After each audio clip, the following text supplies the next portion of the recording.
Hola, ¿qué tal? Muy buenos días, buenas tardes, buenas noches, depende de cuándo están revisando este material en la plataforma de YouTube o Educatic. Esta es la sesión número 20 del curso de Teorías de la Significación del semestre 2021-1 para el sistema escolarizado de la Facultad de Ciencias Políticas y Sociales y alumnos de la carrera de Ciencias de la Comunicación. Como verán, esta sesión está siendo videograbada. Tenemos una asistencia de 26 participantes.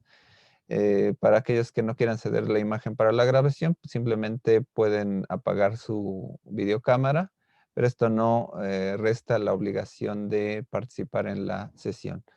Pues bien, hemos llegado casi a las partes finales de nuestro curso.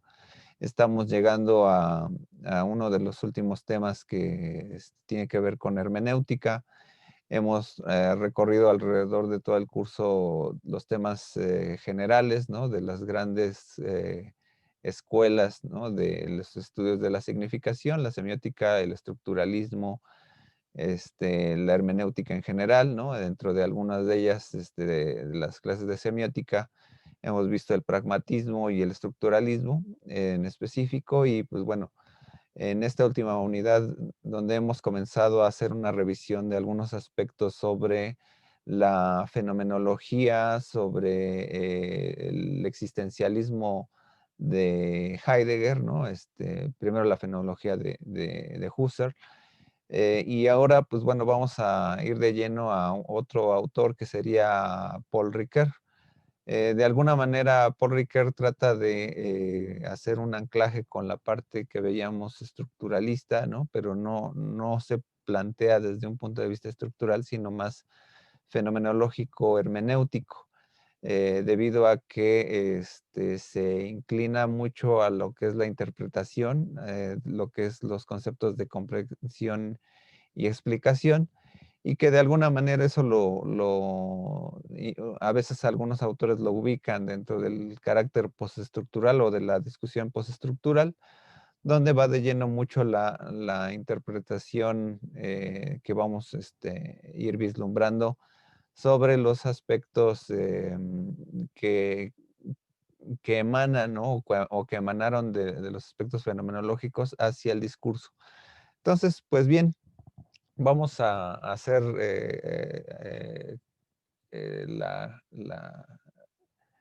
vamos a dar la clase con con compartir pantalla. Nada más,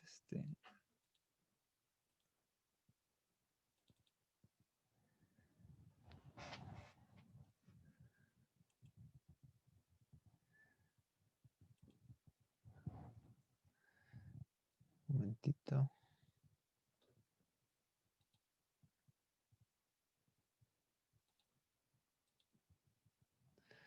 Ok, muy bien. Entonces, bueno, vamos a hacer un esquema acá muy general sobre Paul Ricoeur, ¿no? Sobre su trascendencia. Y bueno, los objetivos de esta sesión es conocer las generalidades de la propuesta hermenéutica de Paul Ricoeur, distinguir los aportes de Ricoeur en la discusión sobre lenguaje y significación, vislumbrar las posibilidades de aplicación en el análisis del discurso desde la visión hermenéutica.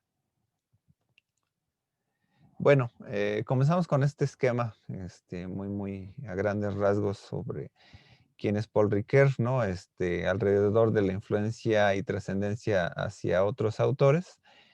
Eh, Tenemos, por ejemplo, que de alguna manera en la época del siglo XX, donde estábamos viendo toda la visión desacralizada de la hermenéutica, estaríamos vislumbrando que de alguna manera las consideraciones filosóficas del siglo XX, pues de alguna manera, pues también tienen una especie de inercia dentro de lo que se venía haciendo anteriormente. Y pues bueno, Paul Ricoeur es un autor que retoma varios autores, ¿no? Primero, entre ellos, podríamos poner aquí arriba en la pantalla, ¿no? A Gabriel Marcel, que, a ver,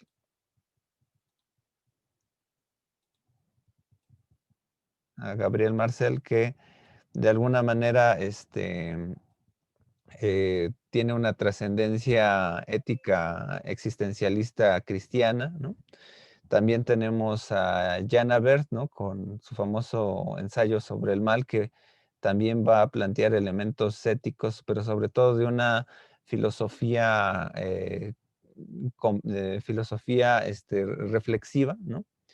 Que va a apuntar precisamente a la cuestión del sujeto, ¿no? Más allá de un sujeto abstracto, ¿no? A la comprensión de un sigo mismo.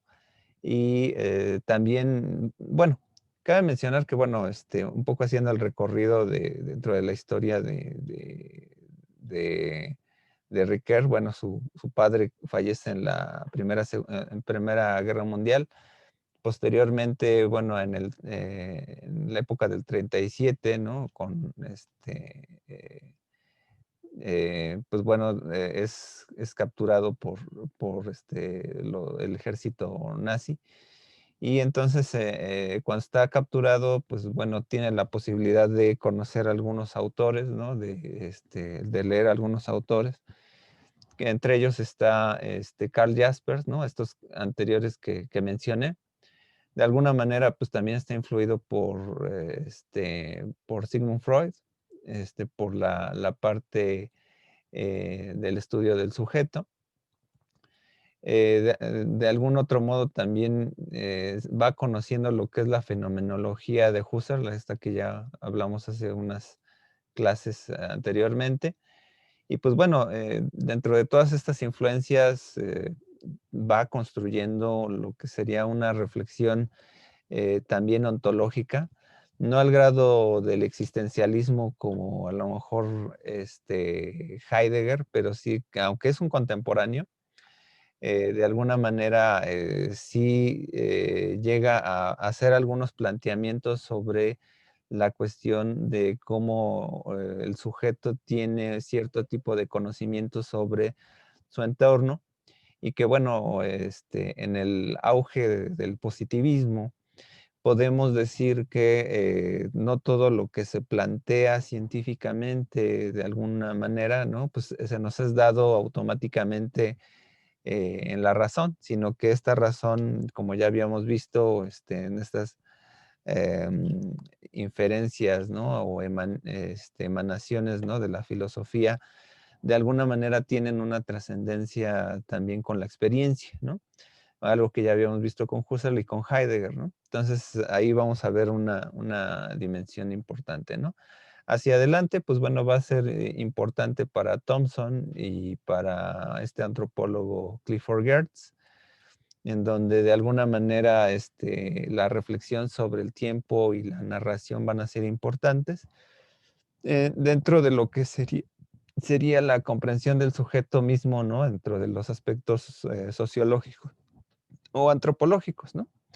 Bueno, aquí dejé un poco de lado, ¿no? También esta dimensión aquí con Heidegger, ¿no? Y hacia adelante con Gadamer, que de alguna manera tiene también una trascendencia importante dentro de la hermenéutica y que bueno, pues Paul Ricoeur, pues de alguna manera dentro de la línea francesa, pues va a ser una especie de propuesta análoga, ¿no? A las de Heidegger y Gadamer, ¿no?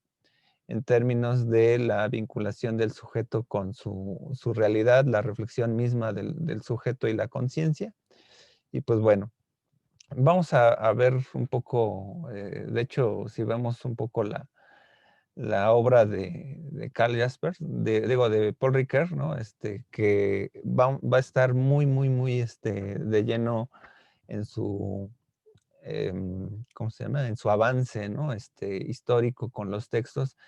Gran parte de lo que va a ser influyente para él anteriormente, ¿no? Primero, pues con Karl Jaspers y la filosofía de la existencia, ¿no? Con Miquel Dufresne, pues ya aborda un poco de estas influencias que se van vislumbrando, ¿no? De Gabriel Marcel, pues también lo va retomando en 48, que bueno, estos textos, pues bueno, ya son de la posguerra, ¿no? Los comienza a redactar, ¿no? para esa época, ¿no? Filosofía de la voluntad, que es otro de los temas que tienen que ver con la intención del sujeto hacia dónde, son las capacidades que tiene el sujeto hacia ir hacia adelante, ¿no? Un poco y que bueno, esto se vislumbra mucho con la significación y la acción, ¿no? Donde la voluntad a veces está influida dentro del discurso. Y bueno, pues en algunos temas se va a ir con la historia, ¿no? Y la verdad, ¿no? Y vamos vislumbrando, pues bueno, son temas que atañen un poco también a otras influencias sobre Sigmund Freud por ahí. Bueno, cabe mencionar que, bueno, posteriormente durante los 60 le tocó ser rector a Paul Ricoeur en Nanterre, una de las escuelas de la Sorbonne, en donde de alguna manera le tocó el 68, entonces, pues bueno, ahí vio los conflictos como rector. Y pues bueno, de alguna manera, como era parte de la autoridad, pues bueno, fue un proceso complicado, ¿no? En realidad, pues bueno, muchos de estos textos a veces se pueden confundir con el estructuralismo debido a que muchos de ellos hablaban del texto mismo, de la noción del discurso, ¿no? O de cómo era el aspecto comunicativo, ¿no? Entonces, de alguna manera aquí es donde muchas veces se confunde, pero su filosofía está implicada mucho sobre una visión existencial, fenomenológica, sobre el tiempo, etcétera, que en realidad pues tendría mucho que ver con lo que estábamos viendo también con Heidegger, ¿no? De alguna manera también toca los temas sociales, ¿no? Ideología y la utopía, ¿no? Y pues bueno, de aquí de lleno es una producción vasta. Bueno, aquí hay unos textos póstumos, ¿no? Que quedan por aquí al final, ¿no? Pero un poco gran parte de su recorrido, en general, ¿no? Sus aportes se van en algunos de estos puntos, ¿no? Comienza a ser también una filosofía sobre el ser, sobre el sujeto, ¿no? Y bueno, de alguna manera, haciendo preguntas por la pregunta misma, ¿no? Del acto reflexivo también de la filosofía, ¿no? El problema de la conciencia, del cual retoma mucho de Jan Abert, por ejemplo, ¿no? De su ensayo contra el mal, ¿no? Eh, Tiene que ver un poco cómo la conciencia o la conciencia misma habla de su misma conciencia, ¿no? De cuando hacemos un proceso reflexivo mentalmente, tenemos un poco esta noción de tautológica o circular, ¿no? En términos de que cómo me pienso en términos de mi conciencia, quién soy yo. Entonces, ahí más o menos se comienza a vislumbrar, ¿no? Lo que sería la cuestión de la voluntad, ¿no? Hacia dónde yo me sitúo, quién soy yo, ¿no? En este sentido, por el yo mismo, ¿no? Para esto, pues bueno, va a vincular mucho la herencia, de aquí sí, escrita, ¿no? De lo que es el estudio del lenguaje, ¿no? Y pues va a atravesar un poco sobre todo con la parte retórica, ¿no? Lo que sería la parte metafórica y la vinculación narrativa, ¿no? Veremos que luego uno de los temas que también le interesan ahí son el proceso de cómo se plantean los símbolos, ¿no? En nuestra vida humana. Y en eso, pues bueno, converge mucho lo que es la dimensión histórica como parte de una narrativa humana, ¿no?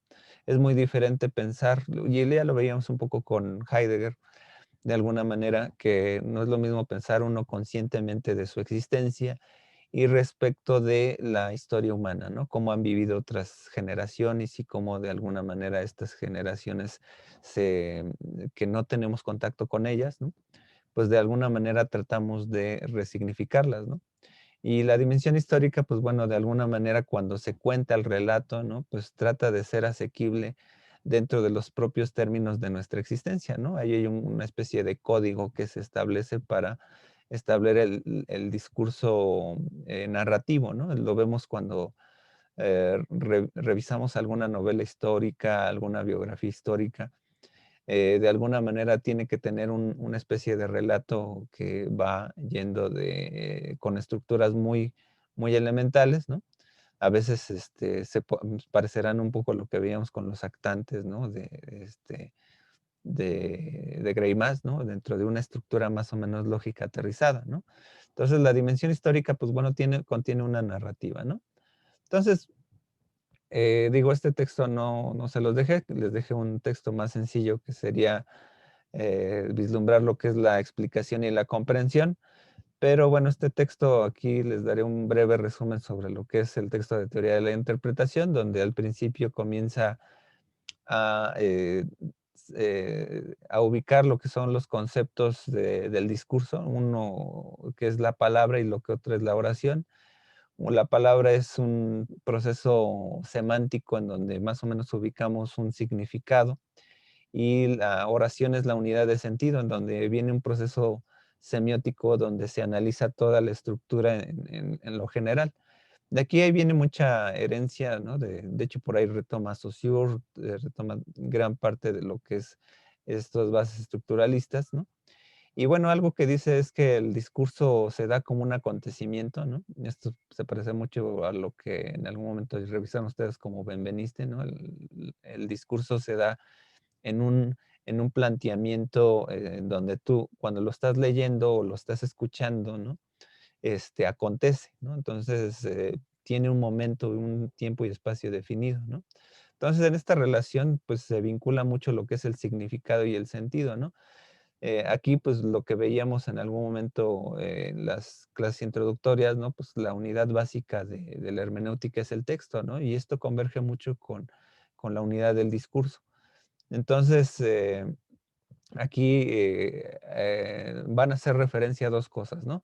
Muchas cosas en la semiótica que hemos visto, de alguna manera tratan de vislumbrar cómo a través de una totalidad discursiva se pueden ubicar elementos tangibles que dan orden a un propio sistema y que de alguna manera ese orden solamente se encuentra dentro de ese texto, ¿no? Greimas decía, fuera del texto no hay salvación, ¿no?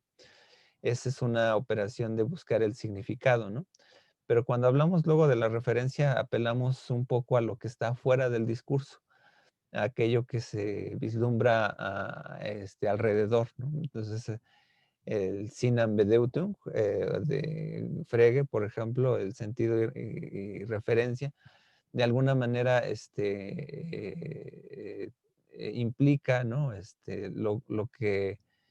Lo que por herencia a lo mejor vendrían a ser los estoicos, ¿no?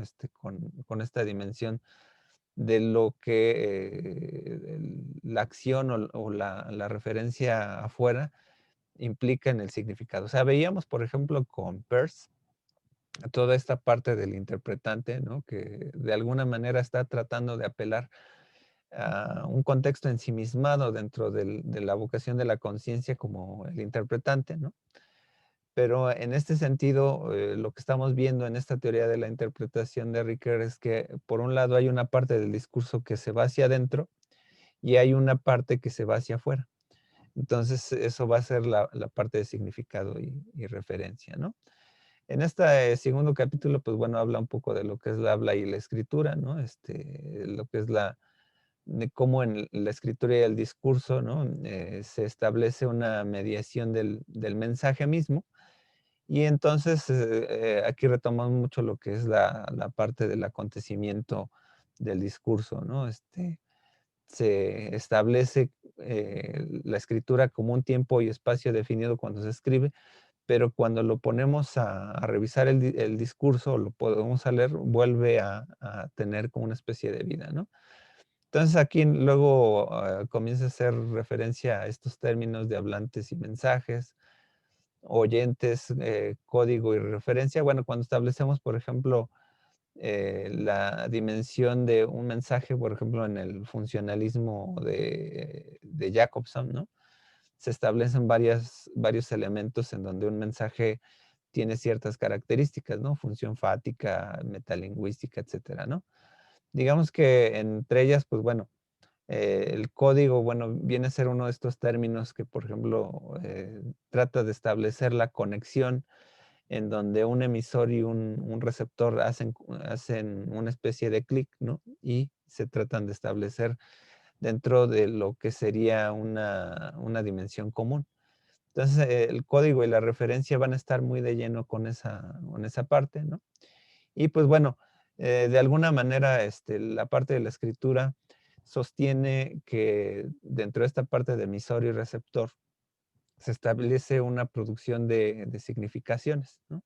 Entonces, de alguna manera, el sentido de los horizontes aquí es donde se tiene que buscar idealmente, ¿no? En la hermenéutica romántica de Schleiermacher se establecía un poco este ideal, ¿no? De cómo de alguna manera se establece lo que sabe el autor y lo que sabe el lector. Y idealmente trataríamos de alcanzar lo que sabe el autor para tener una convicción fidedigna de lo que nos está diciendo, ¿no? Pero en todo esto se produce una especie de distanciamiento con la escritura, porque nunca siempre va a ser el mismo lugar en donde todos los lectores vamos a tener una especie de correlación entre lo que nos dice el autor y lo que dice el texto, ¿no? Entonces vamos a tener ahí alcances distintos, ¿no? Luego, en lo que es la metáfora y símbolo, aquí reflexiona un poco sobre la visión retórica con el sentido de la palabra misma cuando se está usando, ¿no? Y que, bueno, por lo regular, si algo tiene la retórica en el estudio de los tropos o de las figuras retóricas, es que muchas veces siempre es un alcance distinto para los lectores. Ya lo veíamos en el ejercicio de las figuras retóricas, en donde de alguna manera a veces pueden ubicar ciertas figuras retóricas en un mismo discurso. A nivel escrito puede ser muy claro, ¿no? Vemos que a nivel visual a veces también esto se vislumbra por otros caminos, ¿no? Y puede ser una sinécdoque, una metonimia, ¿no? Un apóstrofe, etcétera, ¿no? Entonces aquí se genera lo que es una plurivocidad, ¿no? Una multiplicación de los significados, ¿no? Pero la estructura misma de las figuras retóricas más o menos nos mantienen a ubicar cierto margen de interpretación como una posibilidad de lo que nos está diciendo un texto. Entonces aquí viene ahora sí el tema importante, ¿no? que ustedes ya revisaron, donde pues sí, de alguna manera vienen estas dos palabritas, ¿no? Que de alguna manera se establecen en un círculo o en un ciclo, que es explicar y comprender, ¿no? Que cuando, por ejemplo, vamos buscándole el sentido a un establecimiento retórico y el uso de la palabra, ¿no? Pues tratamos de cerrar el acontecimiento, ¿no? Esto se parece un poco a lo que veíamos con Husserl, como por ejemplo con la catequetización, en donde pues nunca vemos aisladas las cosas, ¿no? Nunca vemos un elemento de la realidad, no lo vemos aislado, ¿no? Sino lo vemos en un contexto. Entonces, del mismo modo, cuando vemos las palabras están en una relación contextual. Entonces, esa visión retórica más o menos se aterriza, ¿no? Y entonces, de alguna manera, estamos entrando por ejemplo, cuando comenzamos a aprender los números o las matemáticas, hacemos una relación de elementos, ¿no? Digo, en los procesos piagetanos se establece mucho que los niños a veces pueden acomodar las figuras por forma, a veces por colores, pero de alguna manera vamos diferenciando esas categorías, ¿no? De manera distinta, ¿no? Y que no hay un aprendizaje como idealizado, ¿no? Sin embargo, cuando hacemos las relaciones, ¿no? De los elementos que tenemos en la realidad, ¿no? Cuando tenemos un lenguaje matemático, hacemos formal, ¿no? Dentro de una óptica del lenguaje, que es lo que estamos aprendiendo. Entonces, como muchas veces, por eso pongo aquí el ejemplo de cómo aprendemos nosotros, por ejemplo, las matemáticas, ¿no? Con las famosas manzanitas, ¿no?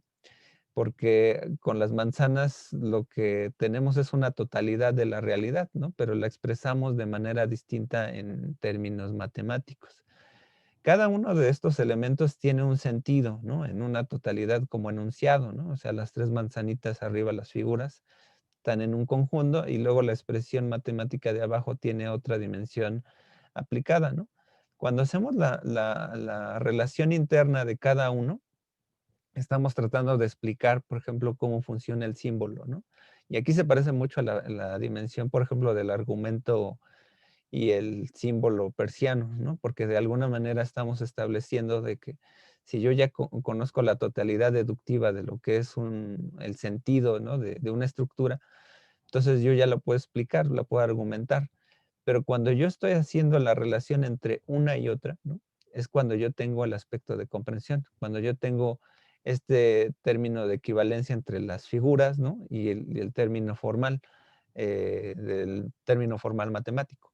Entonces ahí yo puedo tener este círculo, ¿no? Donde a veces puedo explicar bien las cosas, ¿no? Las comprendo, ¿no? Pero esa comprensión me exige a su vez que esto va a ser una explicación de cómo funciona, ¿no? Toda esa totalidad, ¿no? Incluso lo puedo vincular, ¿no? Por ejemplo, una manzana, ¿no? Como en la explicación de esa figura, ¿no? Con otra figura que es igual, ¿no? O idéntica, como otra explicación, y cuando ya la estoy comprendiendo en la similitud de los elementos, estoy estableciendo una especie de círculo, ¿no? Donde de alguna manera estamos vinculando estos dos elementos, ¿no? De lo que es la explicación y la comprensión, ¿no? En este sentido, un poco la lectura es muy, muy redundante, ¿no? La que revisaron respecto de precisamente de los ejemplos de la comprensión, ¿no? Incluso la comprensión a veces en la historia se tiene que hacer, ¿no? Lo que planteaba Dilthey, ¿no? El Verzeichen o algo así, ¿no? No me acuerdo la palabra, eh, donde hacemos comprensión de los hechos a la medida que tenemos una serie de datos que nos van apareciendo en la historia, ¿no? Una cosa es hacer simple historiografía y otra cosa es hacer teoría de la historia. Cuando comenzamos a ver los procesos determinados que se mezclan unos con otros, ¿no? Entonces, en este sentido, bueno, aquí voy a pasar nada más para cerrar un poquito esta explicación, ¿no? Otra parte que, bueno, tiene que ver con otro texto que es el de tiempo y narración, en donde también la unidad del tiempo va a ser importante para Ricard, así como también se vislumbraba con Heidegger, ¿no? Entonces, de alguna manera, comienza a hacer reflexión sobre cómo, por ejemplo, la copia, ¿no? Lo que es la mímesis, ¿no? La emulación de algo, ¿no? Se retoma ahí de Aristóteles, que bueno, la mímesis se veía como algo en términos de representación, lo mimético, lo que es, y que pues bueno, por ejemplo, en la poética, se establece mucho cómo emular lo que es el mundo social, ¿no? A través de lo que es la tragedia o la comedia. Se dimensiona a través de las virtudes en el términos de la tragedia y en la comedia a través de los vicios, ¿no? Entonces ahí se establece lo que es el mundo de la trama. Entonces, de alguna manera lo que es importante para este texto es lo que se llama la triple mímesis y va muy de lleno con este proceso hermenéutico, que la primera mímesis es de la realidad del autor hacia el texto, el otro es del texto hacia su significado, ¿no? O sea, el texto por sí mismo, y la triple mímesis es la relación que tiene el lector con el texto, ¿no? Entonces, de alguna manera, la historia y la narrativa se mezclan mucho con ello, ¿no? No es lo mismo, de alguna manera, dimensionar lo que cada uno de nosotros vive y que de alguna manera lo vincula con la relación de la historia y la narrativa como si fueran procesos análogos a nuestra vida, ¿no? O sea, tener, por ejemplo, la complejidad de lo que sucedió hace 1 millón de años, por ejemplo, o tener la complejidad de lo que sucedió hace 1000 años, ¿no?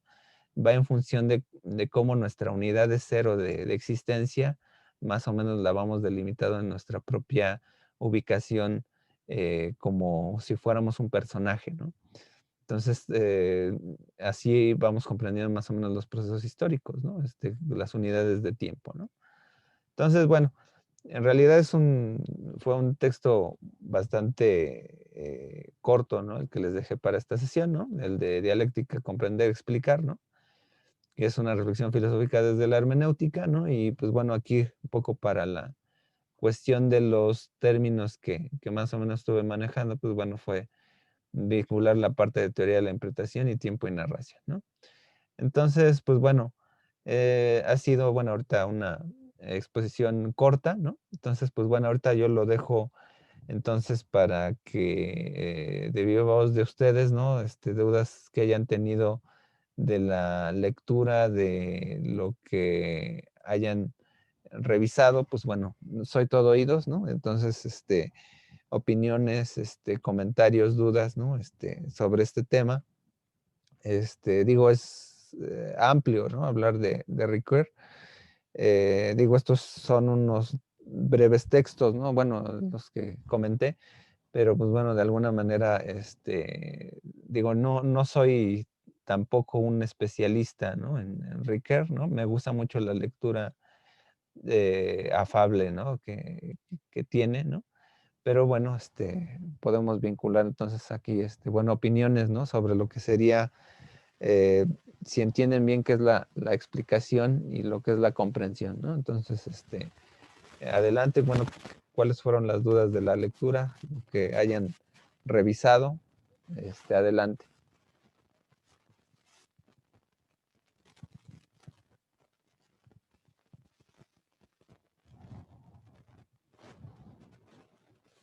¿Nadie por ahí? ¿Alguna opinión? ¿Quieres, quiere que lo pasemos para el azar? Ok, adelante, a ver. ¿Sí?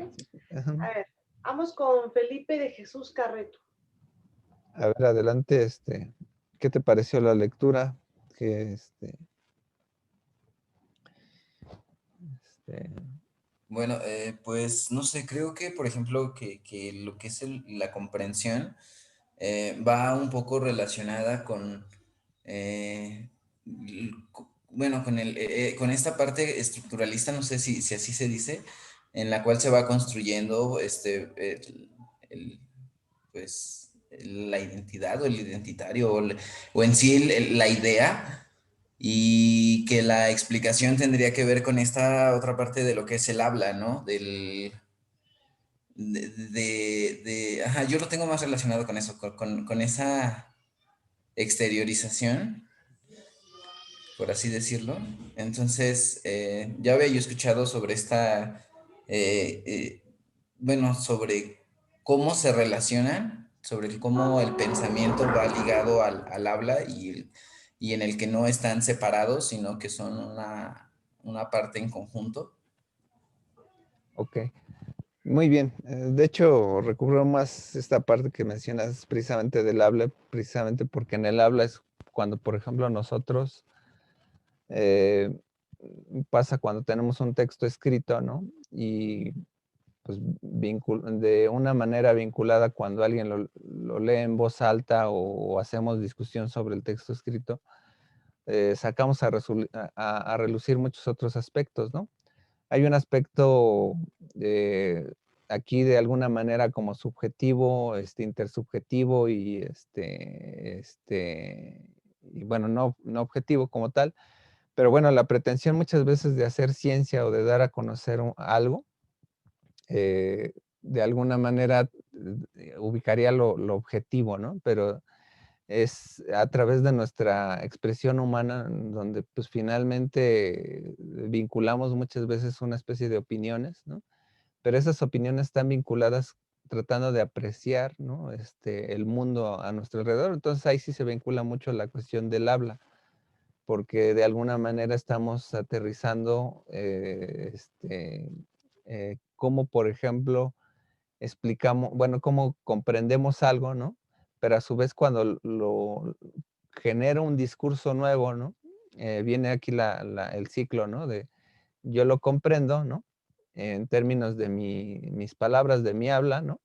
Pero esa habla queda fijada nuevamente como un nuevo discurso para el otro, ¿no? Entonces, de hecho, lo que estamos haciendo en este sentido, y que bueno que Riquet retoma mucho de esta dimensión de Nabert y de Gabriel Marcel, es que así como el sentido platónico, estamos generando una mayéutica, ¿no? Una pregunta devela otra pregunta, ¿no? Entonces, una comprensión devela una explicación y una explicación devela una comprensión a su vez, ¿no? Porque cada vez, de alguna manera, se establece un ciclo, ¿no? Aquí, bueno, podemos vincularlo mucho también con la figura del tiempo, ¿no? Porque, bueno, a veces nos hacemos preguntas dentro de lo ontológico cuando ya sucedieron, ¿no? Entonces, en tiempo y espacio lo explicamos así, ¿no? Muy bien, muy bien. ¿Alguien más? A ver, Itzel Mariana Holguín. Ok.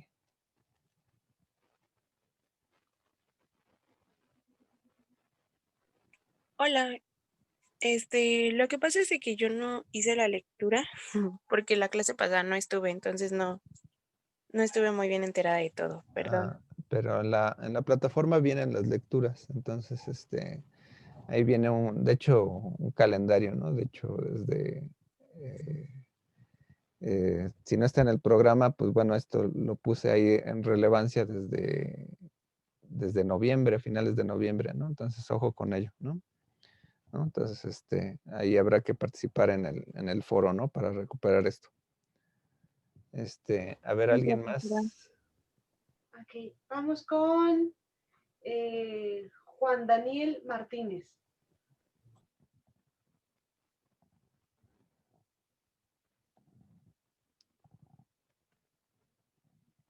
Adelante. A ver.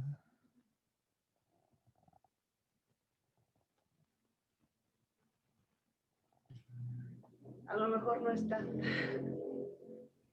Ah, a ver, vamos con Liz González. A ver, adelante.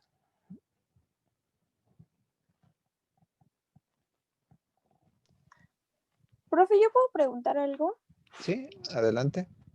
Es que yo no comprendí muy bien eso de cuando, o sea, que uno reflexiona lo que dijo hace un ratito y cómo es que se vuelve un discurso para otro, algo así dijo, y eso no lo he comprendido bien. Bueno, esto que acabo de mencionar, pues cuando, por ejemplo, ahorita yo doy una explicación, doy una interpretación de lo que he leído, por ejemplo, de Paul Ricoeur, ¿no? Hago relaciones, ¿no? En textuales, ¿no? De lo que establece su texto. Entonces hago, a través de mi reflexión ontológica, mi condición de filosofía reflexiva de conciencia, ¿no? Doy la capacidad de que, bueno, internamente algo me está explicando Paul Ricoeur, ¿no? En el texto. Y yo lo estoy comprendiendo de alguna manera en términos de unir estos elementos, ¿no? Pero, por ejemplo, muchos de ustedes que a lo mejor no han hecho la lectura o si la hicieron, ¿no? Entonces, bueno, si no la hicieron, pues bueno, su único perfil, ¿no? Va a ser muy parcial de lo que yo diga, ¿no? Y de lo que yo diga, pues pueden, o sea, a lo mejor pueden de alguna manera comprenderlo con lo que se les acuerde de, a lo mejor una clase de lenguaje, una clase de discurso, ¿no? Y eso lo van a generar como una comprensión. Pero si ustedes comienzan a hacer luego un trabajo escrito, ¿no? Sobre Paul Ricoeur, ¿no? Pues de alguna manera el nivel, ¿no? De la comprensión va a ser diferente, ¿no? O sea, eso es como una especie de ciclo, ¿no? Explicar y comprender. La explicación va muy dentro, va muy de lleno en lo interno que tiene el discurso mismo, ¿no? y la comprensión va afuera de, ¿no? O sea, está afuera de lo que es la comprensión. Entonces, ninguno de nosotros aprende, por ejemplo, se planteaba, no sé si era con Locke, ¿no? Lo que era la tabla rasa, ¿no? De que todos somos una especie de elementos de cero, ¿no? Y bueno, luego ahí viene esa dimensión filosófica entre el racionalismo y el empirismo, donde si es primero el entendimiento o es primero la experiencia, ¿no? Y bueno, eso se viene a complejar ya cuando llega Kant, ¿no? Cuando dice, no, pues sí es, uno tiene razón, pero somos una tabla predispuesta para aprender cosas, ¿no? Entonces, cuando lo planteamos en lo que sería estas dimensiones hermenéuticas, hay una parte de la experiencia que nos permite hacer una alusión a lo que es la comprensión.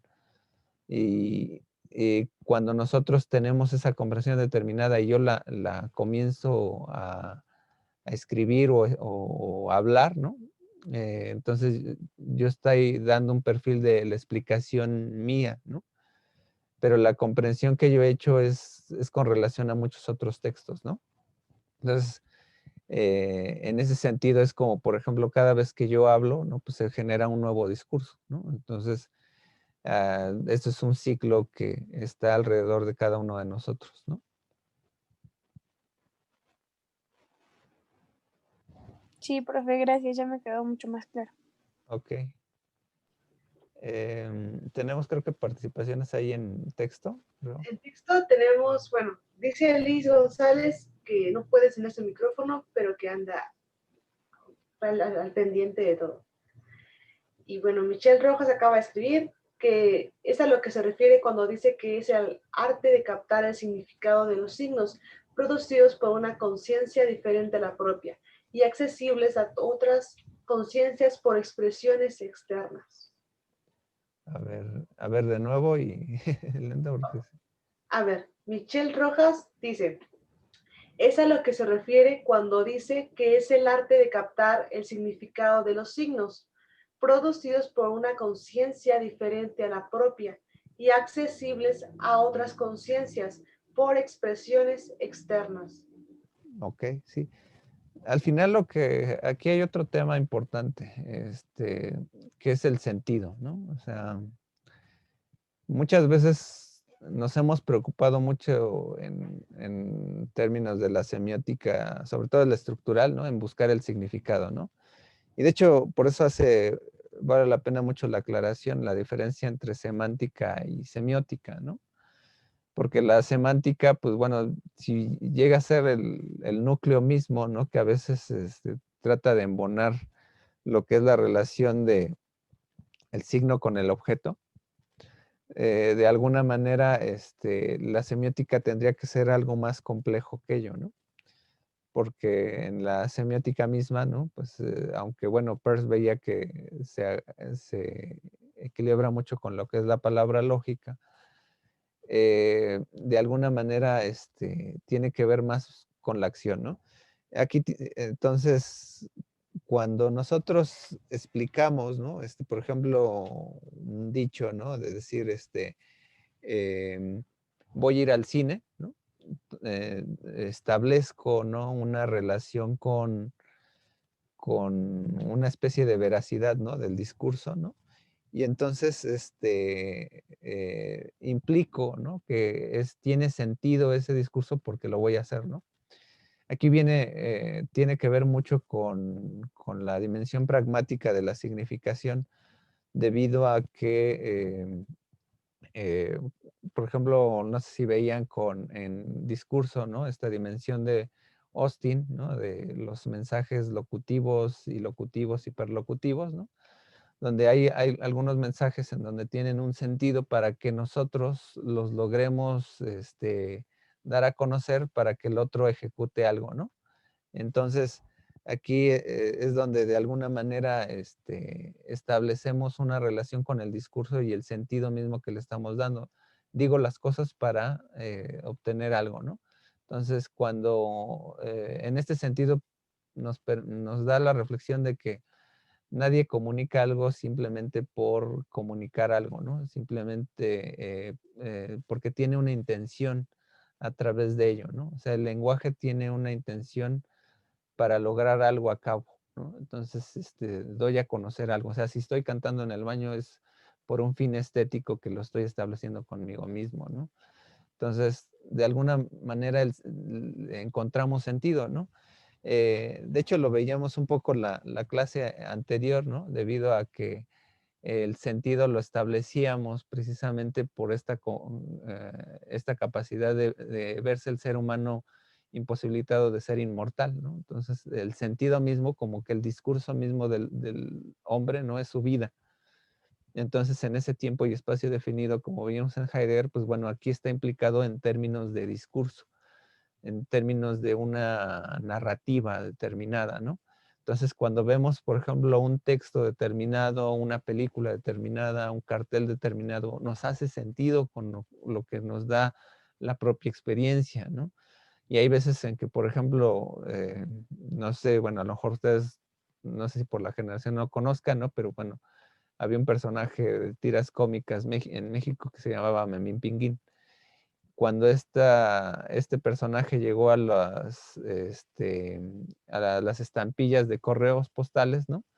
Hubo una controversia porque los norteamericanos veían ese elemento de la negritud como algo racista. Entonces, el sentido que le daban cambiaba, ¿no? En términos de la cultura cambia, ¿no? Porque ahí el receptor es diferente, su comprensión es diferente porque lo asocia con otro tipo de textos. Entonces, cuando yo, por ejemplo, estoy dimensionándolo, ¿no? La lectura, por ejemplo, de la negritud en México tiene que ver con muchas otras cosas, ¿no? Por ejemplo, en algún momento di alguna conferencia sobre lo que era el negrito bimbo, ¿no? Y cómo, por ejemplo, no es lo mismo decir negro a decir negrito, ¿no? Porque el hito, ¿no? Es una condición muy mexicana en términos del lenguaje, del discurso, ¿no? Que se acompleja mucho con la traducción del Itzin, ¿no? Del reverencial del náhuatl. Entonces, donde, mi querido negro, ¿no? Le dirías, ¿no? O incluso, ¿cómo les dicen a los veracruzanos? Los jarochos, ¿no? Entonces, el jarocho era una manera de decir racialmente a la negritud de ese lugar, ¿no? Pero ahora puede ser un símbolo, yo soy jarocho, ¿no? Entonces es como una parte de ese sentido, ¿no? Para nuestra interpretación, ¿no? Está explicada dentro de estos términos, ¿no? Entonces, por ejemplo, el memín pinguín, ¿no? Está determinado dentro de este eje interpretativo que es contextual diferente, ¿no? Y aquí es donde nos vamos acercando, ¿no? De alguna manera a lo que pues tiene que ver el estudio del contexto. Por eso va a ser luego muy interesante cuando hable Clifford Geertz sobre los géneros confusos, ¿no? Sobre la vinculación de cómo con el arte, ¿no? Las explicaciones del arte a veces se pueden ser tan profundas como las explicaciones sociológicas, ¿no? Porque hacen relaciones, ¿no? Entre varios textos que están a su alrededor. Creo que tenemos participaciones. Al menos escrita, Michelle Rojas Collazo dijo, sí, porque el núcleo abarca el origen de significaciones en relación con intención de significar estructura irreductible de discurso, código, el significante, significado y referente, al igual que la relación simétrica entre discurso y receptor, son los rasgos distintos de la pluralidad de interpretaciones. Ok, bueno, ahí por ejemplo, nosotros como comunicólogos tenemos que establecer todos esos aspectos, ¿no? O sea, a lo mejor aquí, bueno, lo evidente es que, bueno, en este tipo de lecturas, ¿no? Como que estamos confrontando mucho lo que son dos dimensiones, ¿no? Lo que son las ciencias de la naturaleza y las ciencias humanas, ¿no? En las ciencias humanas, pues, como que siempre han estado pormenorizadas, ¿no? Pero es a través de esta complejidad que pues, muchas veces las ciencias de la naturaleza de alguna manera para, por ejemplo, explicar un fenómeno determinado, ¿no? A veces tienen que hacer alusión a elementos que no están dentro del propio eje científico, porque ninguno de nosotros aprende las matemáticas automáticamente por números, ¿no? sino por procesos paulatinos, ¿no?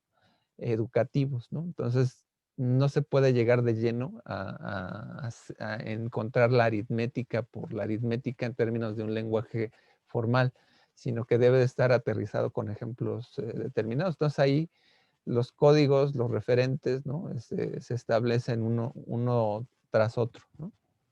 Muy bien. ¿Alguien más? Pues yo creo que seguimos al azar. Sí, bueno, sí, seguimos al azar. Ok, Salvador Granados.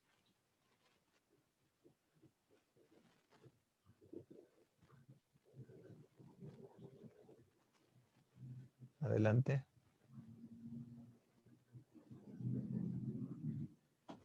Ah, pues no. A ver, Pato Jiménez. Creo que tenemos una participación de Brenda Murillo. Ok, bueno, Brenda Murillo. Bueno, es una duda referente al texto. Sí. En el texto se habla del olvido y dice que es como una apropiación del mío. ¿Me podría explicar un poco mejor esto? Porque sí bien explicado en el texto, pero como que me faltó algo para entenderlo bien. ¿Tienes el texto ahí a la mano? No, pero si quieres lo busco rápido. Sí, sí recuerdo que hay una explicación ahí sobre el olvido, ¿no? En términos, pero porque creo que es al principio, si mal no recuerdo, ¿no?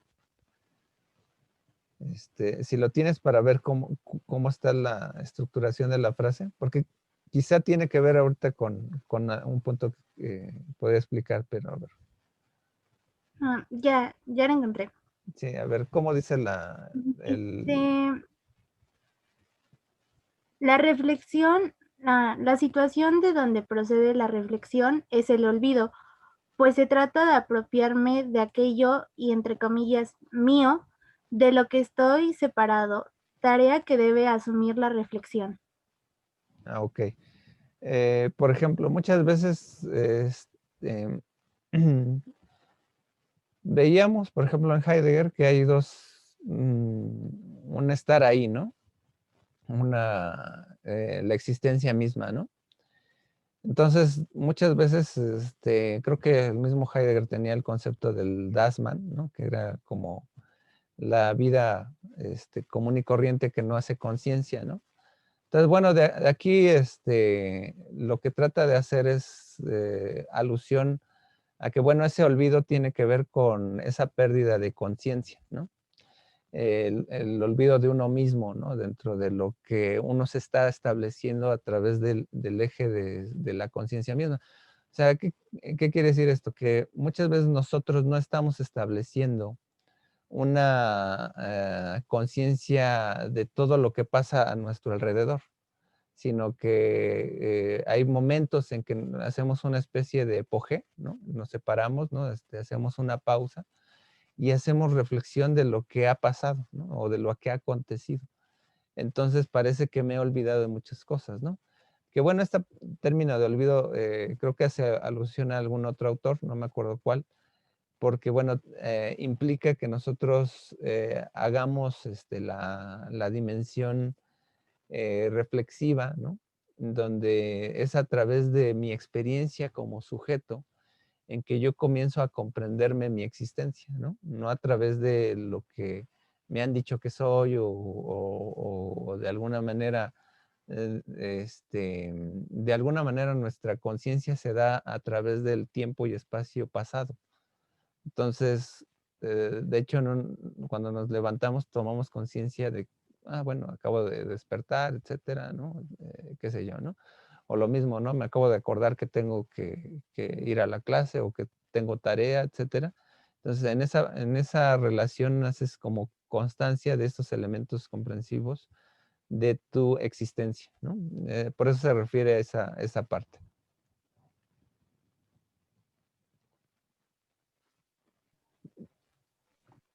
Muy bien, tenemos creo que otra, en el chat creo que tenemos. Ajá, exacto. Rafael Castañeda dice, tengo una duda. En cuanto a la relación comprender, explicar, vista desde el paradigma del texto, se dice que vista de esta forma La interpretación adquiere un correlato con el terreno semiológico.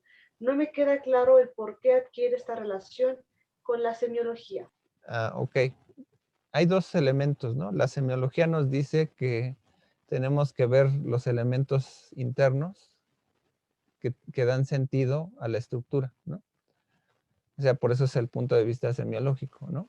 Pero eso es visto desde el texto, ¿no? Desde la parte textual. O sea, lo que decía Greimas es, fuera del texto no hay salvación, porque lo que se analiza es el texto, como que la relación de verdad ya está dentro de sí misma, ¿no?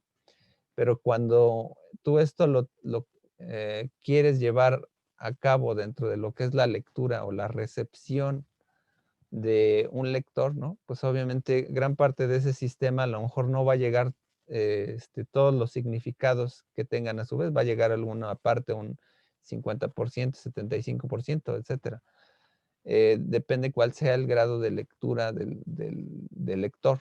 Entonces, la parte hermenéutica está de fuera, o sea, la parte de comprensiva está más del lado hermenéutico y la parte explicativa más del lado semiológico, por así decirlo, ¿no? Es de una manera interna, ¿no? Entonces, pero a su vez, ¿no?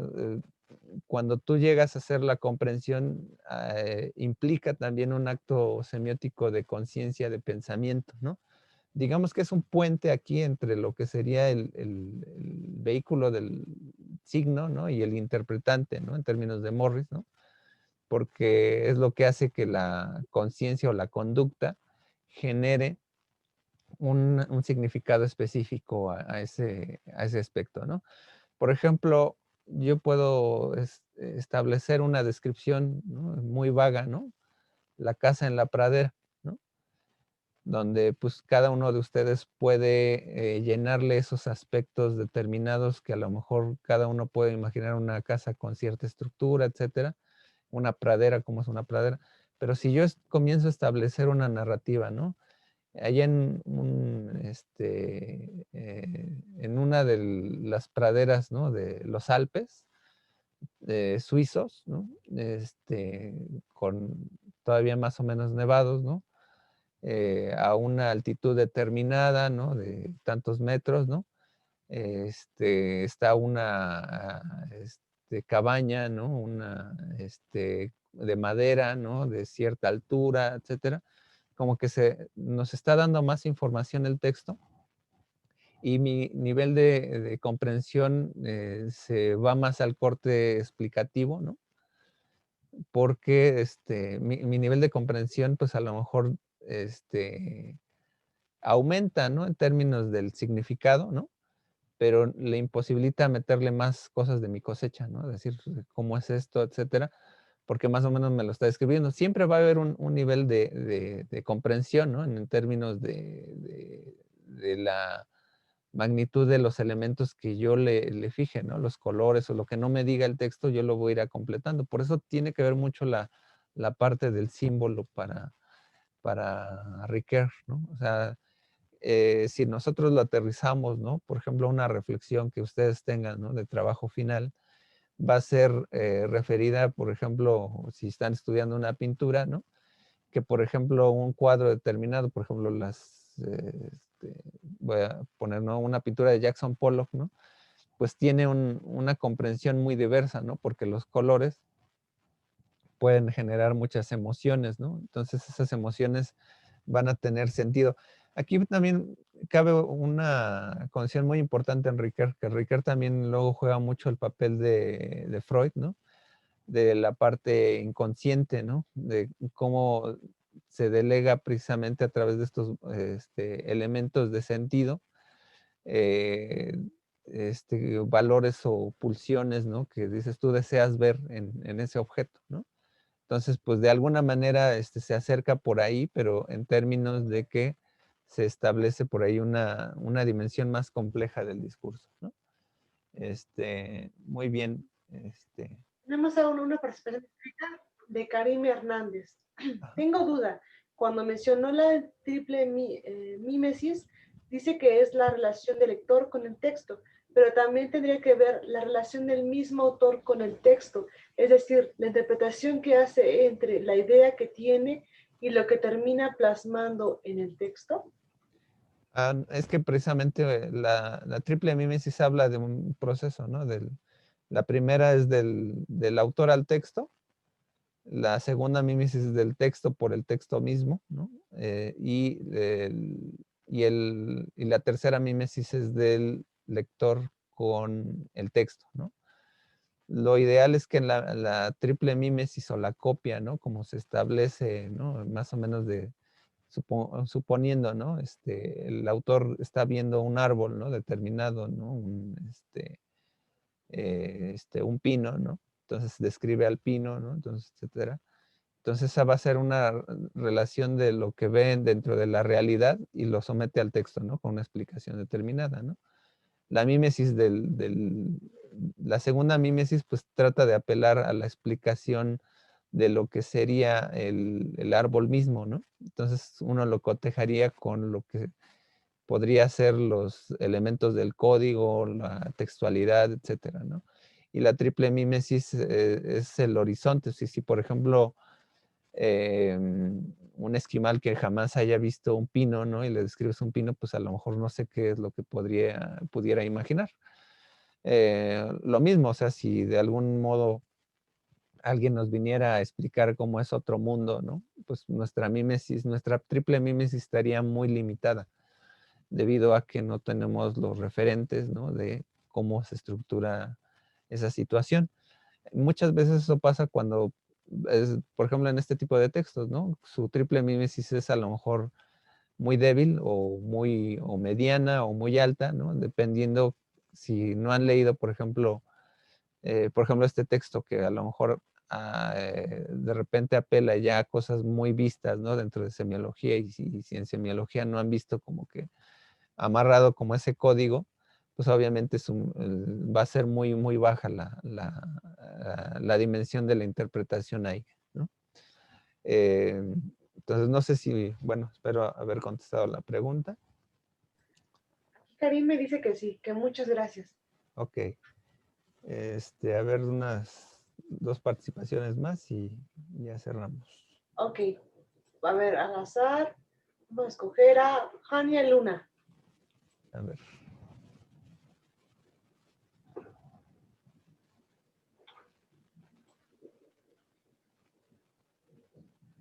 Jania.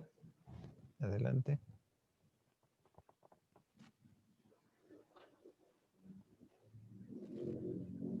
No, creo que no está. No A ver, está o no leyeron los textos. no sé. Si no es Magaña, Aquí estoy. Adelante. Pues, no sé, a lo mejor lo único que, como que, no sé, reflexión, lo que... no, sí, es que, por ejemplo, lo de la explicación, solo tengo que es como la interpretación, eso es lo que quiso decir Ricker, como que la explicación es la interpretación, es lo único que no me queda, o sea, como que no tengo muy claro, porque la comprensión sí ya lo tengo aquí todo, pero la explicación no. Es que más bien ahí el eje de la interpretación es lo que une a la explicación y la comprensión. O sea, son 2 elementos para que se dé el ciclo interpretativo, ¿no? O sea, son mediaciones para que la interpretación se dé, ¿no? Entre explicar y comprender es una dicotomía, ¿no? Entonces ahí es donde tenemos que establecer eso es cuando se está interpretando un texto, ¿no? O puede ser una pintura, una película, etcétera, ¿no? O sea, a lo mejor creo que lo que puede pasar aquí es que eh, la palabra de texto a lo mejor llega a tener un poder muy fuerte, ¿no? Como si esto fuera totalmente siempre literario, ¿no? Y si a lo mejor no lees o no leen mucho, ¿no? Pues, por ejemplo, pues a lo mejor cuesta trabajo, ¿no? Pero, por ejemplo, como algunos otros autores tratan de ver como texto otros elementos, ¿no? Las pinturas, las películas, ¿no? Por ejemplo, una película puede explicar, por ejemplo, la historia de un ajedrecista, ¿no? Y tú la puedes comprender en muchos niveles, ¿no? puedes comprender solamente el aspecto psicológico, etcétera, pero cuando estás utilizando estos dos elementos, ¿no? Pues ya estás interpretando, ¿no? Ok, Ok, gracias. ¿alguien más? A ver, Oscar Ruiz Camacho.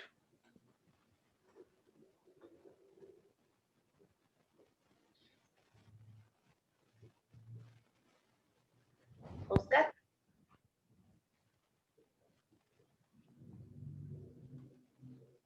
No sé, chicos, yo creo que no leyeron. O no están conectados.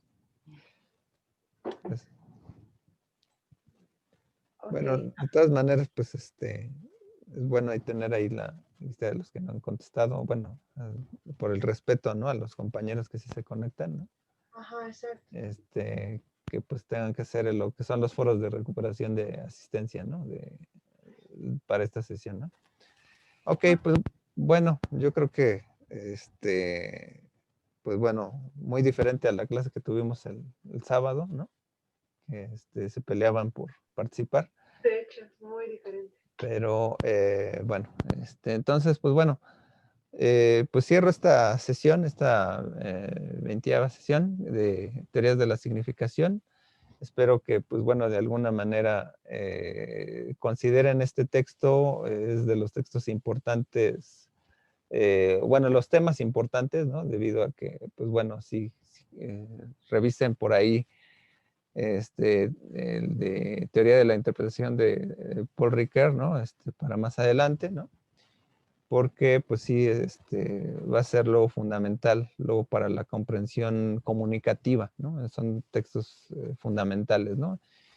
De hecho, yo considerando que era alta el nivel de lectura, por eso dejé el artículo que nada más era este tema, ¿no? De explicar y comprender, pues esperaba que fuera un poco más asequible, ¿no? Pero bueno, entonces les agradezco mucho su participación. Estamos viéndonos para la siguiente sesión, que es el día jueves. Obviamente ahí ya está planteada desde hace tiempo, desde hace un mes, ¿no? ¿Cuál era la lectura, ¿no? Que es de antropología simbólica. Entonces, pues, revisen lo que son las principales escuelas, ¿no? Vamos a hablar un poquitito ahí someramente de las líneas, ¿no? Que ahí luego obedecen luego a la parte estructuralista, luego a la parte de hermenéutica, ¿no? De Clifford Geertz, ¿no? Entonces, de alguna manera es una sesión de cierre, ¿no? Casi, casi. El día lunes ya tendremos lo que serían reflexiones finales y un poco la explicación de lo que será el trabajo final. Pero pues bueno, ya prácticamente estamos casi, casi cerrando. Entonces, espero que lean, revisen con atención lo que se tiene que leer para el día de jueves y entonces pues espero que les dé el tiempo suficiente, ¿no? También para ir planeando su trabajo final. Muy bien, pues en este momento pues me despido de ustedes. Muchas gracias y hasta luego. Gracias, profe. Ok, hasta luego. Hasta luego. Hasta luego, bro.